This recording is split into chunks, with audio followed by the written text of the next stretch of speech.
नमस्कार, बहुत स्वागत है आपका। दोस्तों, सपना तो हम लोग लगभग सभी कोई देखते हैं और जब हम स्वप्न देखते हैं, तब ना ही बहुत गाढ़ी नींद में होते हैं और ना ही जगे हुए अवस्था में होते हैं। यानी बीच की जो अवस्था होती है, उस अवस्था में ही स्वप्न देखते हैं। सपनों में हमें एक दूसरी ही दुनिया का आभास होने लगता है। मानो कि हम हवा में उड़ रहे हैं कहीं और, पहुंच कहीं और गए। ये पूरे संसार में लगेगा जैसे भ्रमण कर रहे हैं। और स्वप्न शास्त्र के सपने भी बहुत तरह के होते हैं।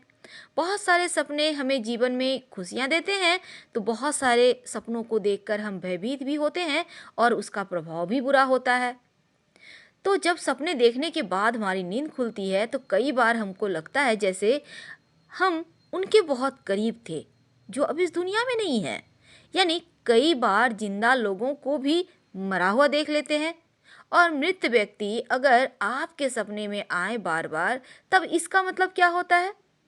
देखिए, आपके घर में अगर कोई व्यक्ति बीमार था और उसके बाद स्वर्गवासी हो गए हैं, और अगर वो सपने में आपको स्वस्थ दिखाई दे रहे हैं, तो इसका मतलब है कि मरने के बाद उनका जन्म किसी अच्छे जगह पे हो चुका है, वो मोक्ष पा चुके हैं और वो संकेत दे रहे हैं कि अब उनके बारे में ज़्यादा सोचकर आप परेशान मत होइए। यानी आश्वासन देते हैं अपने घर वालों को कि हमें मुक्ति मिल गई है इस सूक्ष्म लोक से। अब अगर आप सपने में किसी स्वस्थ व्यक्ति को, जो थे, जीवित थे, जब स्वस्थ थे, लेकिन किसी कारणवश वो स्वर्गवासी हो जाते हैं और सपने में आप देख रहे हैं कि वो बीमार हैं, तब इसका मतलब होता है कि उनकी कोई अधूरी इच्छा है जो शायद पूरी नहीं हुई है। तो उनकी इच्छा को जरूर पूरी कीजिएगा, क्योंकि स्वर्गवासी व्यक्ति की आत्मा शांति की चाहत रखता है, इसीलिए आपके पास बार बार आता है। अगर जीवित व्यक्ति आपको सपने में मृत दिखाई दे, तब हम घबरा जाते हैं। आपका कोई अपना है, करीबी है, आप देख रहे हैं अरे वो तो जीवित है, मर कैसे गया? तब स्वप्न शास्त्र के अनुसार इसका मतलब है उनकी आयु में वृद्धि हो गई। अगर कोई संकट आने वाला था उनके ऊपर, तो वो टल गया है। यानी ये बहुत शुभ स्वप्न है, उनकी आयु में वृद्धि होती है। कई बार क्या होता है ना, हम सपने में देखते हैं मृतक परिजन तो आते हैं पर कुछ बोलते नहीं हैं। हम समझ नहीं पाते हैं कि ऐसे में क्या है। तब इसका मतलब होता है अगर हम जीवन में कुछ गलती करने जा रहे हैं या फिर सोच रहे हैं, तो वो चाहते हैं कि आप ये ना करो। सपने में अगर आपको आपके पूर्वज आकर आशीर्वाद देते हैं, हाथों में कुछ देते हैं, तो ये बहुत ही शुभ होता है। इसका 100% बेनिफिट आपको मिलता है। लेकिन स्वप्न में आप कभी भी मृतक व्यक्ति को कुछ मत दीजिए। अगर वो देते हैं आपको, धन है, कुछ भी आशीर्वाद ही सही, तो ले लीजिए। देना नहीं चाहिए, क्योंकि देने से फिर दिक्कत हो जाएगी। अगर वो दे रहे हैं, तो आपके जीवन में अब खुशियां दस्तक देने वाली है, ऐसा समझना चाहिए।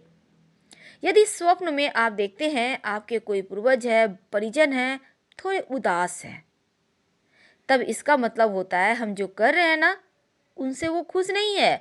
इसीलिए कोई भी कार्य आप सोच समझ कर कीजिए।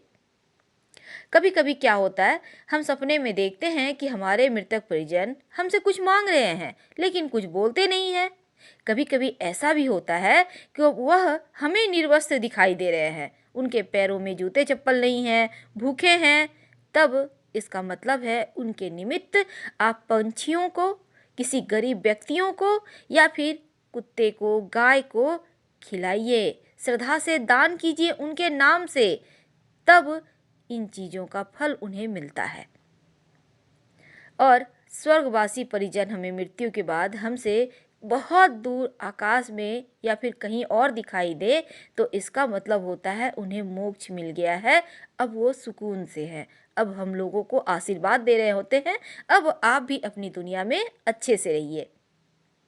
अगर आपको अपने सपने में कोई मृत व्यक्ति अपने घर के बहुत करीब दिखाई दे, तो इसका मतलब है वह अभी तक आपका मोह माया नहीं छोड़ पाए हैं और बार बार आपको देखने के लिए आ जाते हैं।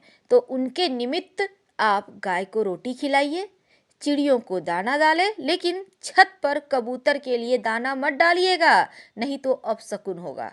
अमावस्या के दिन आप चाहें तो पीपल के नीचे भोग लगाइए, या यूं भी पितरों के नाम से घर में कुछ खाने पीने की चीजें ले जाकर घर से किसी गरीब व्यक्ति को दीजिए।